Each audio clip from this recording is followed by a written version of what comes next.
Hey guys, welcome back to this SQL tutorial series.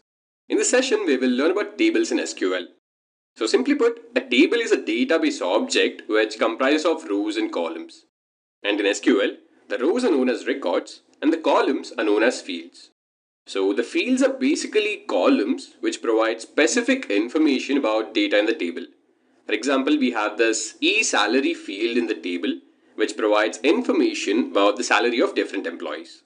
Similarly, we have this age field which provides information about the age of different employees.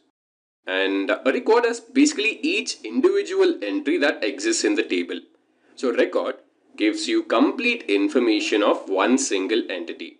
For example, if we take this record over here, this would give us complete information of this particular employee. So this was all about tables. Thanks for attending this session. Let's meet in the next class.